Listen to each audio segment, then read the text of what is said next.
কালকে ছোট ছেলের হঠাৎ বায়না যে বাড়িতে গণেশ পুজো করবে।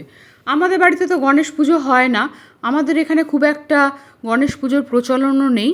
তো আজকে সকালবেলা দেখুন আমার বাড়ির জবা গাছে কি সুন্দর একটা হলুদ থোকা জবা ফুটেছে, আর একটা এই সিঙ্গেল পাপড়িরও হলুদের মধ্যে লাল ফুটেছে, এটাও অপূর্ব সুন্দর। আর এদিকে একটা লাল ফুটেছে। আমি শুনেছি গণেশ ঠাকুরের লাল আর হলুদ রং পছন্দ, আর আমার আজকে ফুলগুলো এই রঙের ফুটেছে। তো ও সকালবেলা প্রথমে দুধ, গঙ্গা জল, তার সঙ্গে ফুল, বেলপাতা এইসব দিয়ে গণেশ ঠাকুরকে চান করিয়ে নিয়েছে। তারপরে জলের মধ্যে অগরু দিয়ে ঠাকুরকে ভালো করে ধুইয়ে আমি একটা নতুন রুমাল বার করে দিয়েছিলাম, সেই দিয়ে মুছিয়ে দিয়েছে। তারপর তার দুপাশে ঋদ্ধি আর সিদ্ধি মাকে স্থাপন করেছে। এখানে সিঁদুরগুলো দেওয়া, সিঁদুর পরানো, এগুলো আমি করে দিয়েছি। আর কিছু এই যে দেখছেন একটা দুব্বের মালা, একটা গাঁদার মালা, দু একটা জারবেরা ফুল, এগুলো আমি বাজার থেকে এনে দিয়েছিলাম।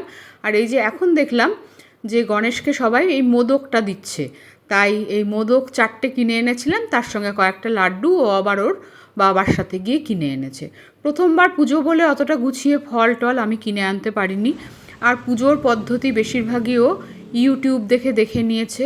আমি সব পুজোতেই চেষ্টা করি এরকম একটা পদ্ম ফুল দেওয়ার, এখানেও তাইও এরকম একটা পদ্ম ফুল দিয়ে একটু আরতি করে নিয়েছে। আর অনেক নিয়মকানুন আমার মার কাছ থেকেও শিখেছে, কারণ আমার মা বাড়িতে ছোটোখাটো করে হলেও সব পুজোই দেখি করার চেষ্টা করে, নিজের মতো করে করে, কিন্তু সব পুজোই করে।